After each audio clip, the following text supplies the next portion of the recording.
बाबा मला तुमच्याशी महत्त्वाचं बोलायचंय. बाबा तुमच्याशी बोलतेय मी, मला तुमच्याशी महत्त्वाचं बोलायचंय.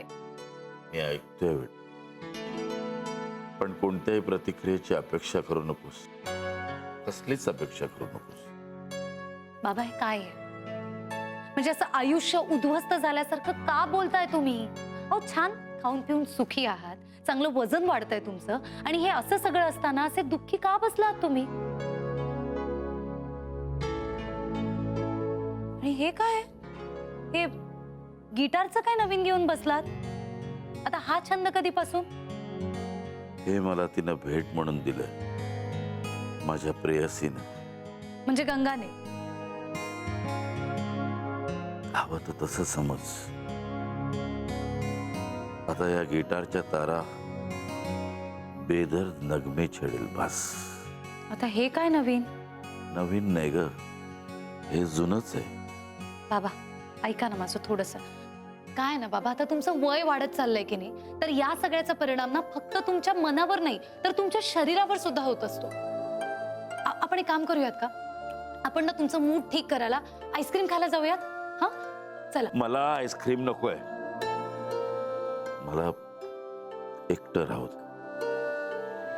हे भळभळणारी जखम एकदा भरली ना की मी नॉर्मल होईन. तू काळजी करू नकोस, जा आराम कर.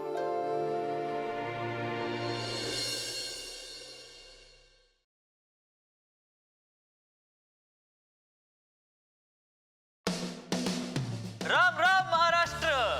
आभास की भास, एक तास जगण्याचा खरा टाइमपास या प्रोग्राम मध्ये मी आभास, तुमचा आभास पुन्हा एकदा तुमचं स्वागत करतो.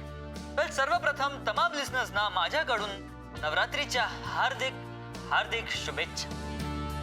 वेल, गुड बॉय गुड गर्ल असण्यापेक्षा आणखी एक छान गोष्ट आहे गुड लिसनर असणं. आणि आपल्याकडे असंही ऐकण्यासारखं खूप काही आहे. आशाताई, लताताई, किशोरदा, रफी साहेब, आरी साहेब, रहमान. ऐकण्यासारखा आनंद नाही. बरं, ऐकणं म्हणजे नुसतंच गाणी किंवा प्रवचन नाही. समोरच्याचं ऐकणं ही पण आनंद देणारी गोष्ट आहे. खरं तर ती एक आर्ट आहे. कारण कधी कधी समोरच्याचं आपण ऐकूनच घेत नाही आणि झालेले गैरसमज तसेच कायम राहतात. समोरच्याचं ऐकणं ही आर्ट असली तरी तिला फारसं काही लागत नाही. ऐकायला जातं काय? शांत बसायचं, समोरच्याचं ऐकायचं. सिंपल. अनेक गोष्टींची उत्तरं त्यात मिळतील तुम्हाला. आणि आपलं कोणीतरी ऐकतंय ही गोष्ट ही समोरच्याला खूप सुख देणारी असते. आपण गुड लिस्नर असू तर बोलणाऱ्याच्या मनात सुद्धा आपल्याबद्दल प्रचंड रिस्पेक्ट वाढतो. सो प्लीज, कोणाबरोबर काही वाद झाले असतील तरी एकदा त्याची बाजू ऐकून घ्या.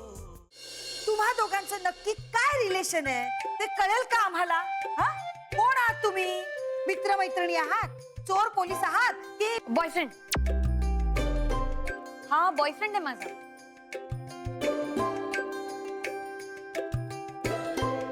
पॉलिसी मोबाईल काढा.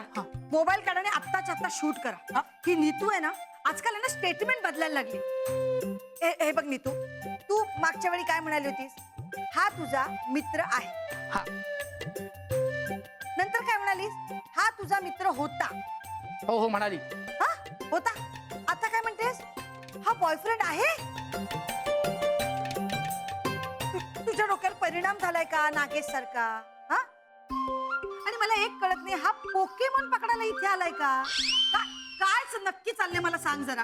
तेव्हा मगाशी आम्ही चांगले मित्रमैत्रिणी नव्हतो, आता आहोत चांगले मित्रमैत्रिणी. आता भांडण पण मिटलंय आमचं. तो खूप चांगला मित्र आहे हा माझा. He is my best friend. So don't worry. खरंच चांगला मित्र आहे तो माझा. चांगला मित्र फायनल? हा फायनल, ओके. पण मला एक गोष्ट कळत नाही, हा तुझ्या रूम मध्ये आला कसा? म्हणजे मेन डोर मधून आत येताना काय आम्ही त्याला पाहिलं नाही? मी पायपावरून चढून आलो. काय?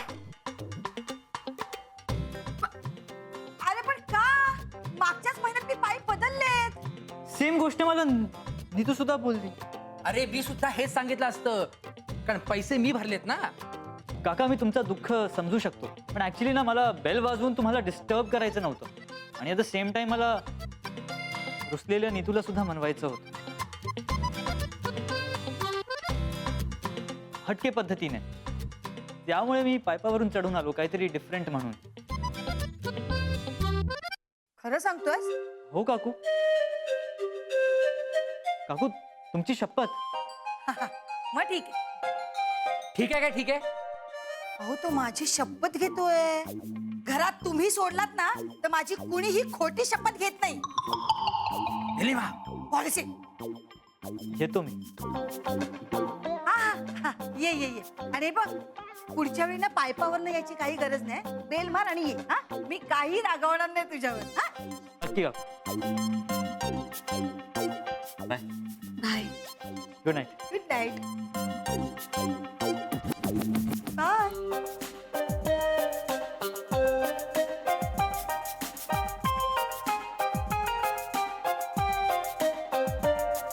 Good night. Good night. Nilima मी मला एक जरा फोन करायचा, मी आलो 1-2 मिनिटामध्ये. पायपावर चालू आहे.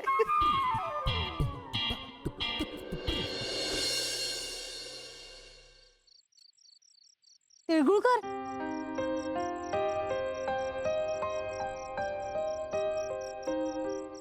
मॅम तुम्ही इतक्या रात्री इथे? ऍक्च्युली मी तुम्हालाच भेटायला येत होते. मला बाबांविषयी. तिळगुळकर, ही गिटार काय तुमच्याकडे?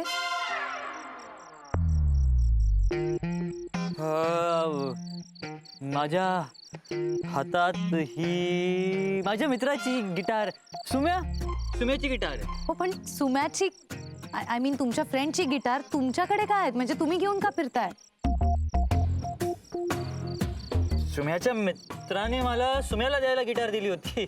माझा काय संबंध गिटारशी? एनिवे मला हे सांगायचं होतं की मी. ऋषी सॉरी, मी डिस्टर्ब करतोय का?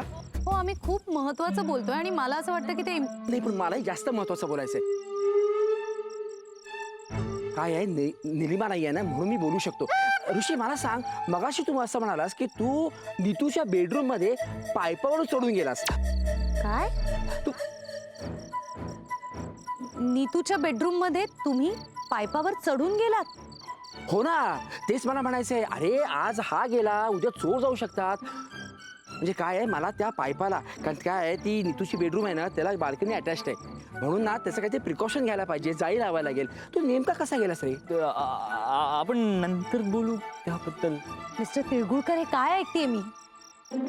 तुम्ही पुण्यामध्ये या सगळ्या गोष्टी करायला आलाय? म्हणजे तुम्ही नीतूच्या बेडरूम मध्ये शिरलात आणि ते सुद्धा पायपावरून? हा, नाही, बरोबर आहे हिचं, हीच भीती आहे मला. म्हणून मला म्हणायचं की नेमका कसा गेलास, काय आहे, म्हणजे precaution is better than cure. म्हणजे मला त्यानुसार काहीतरी काळजी घेता येईल ना. हा, तर कसा गेलास तू नेमका?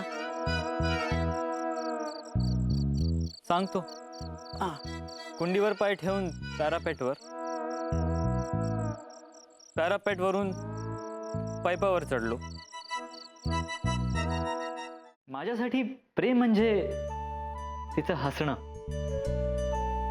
तिचं लाजणं, तिचं रागावणं.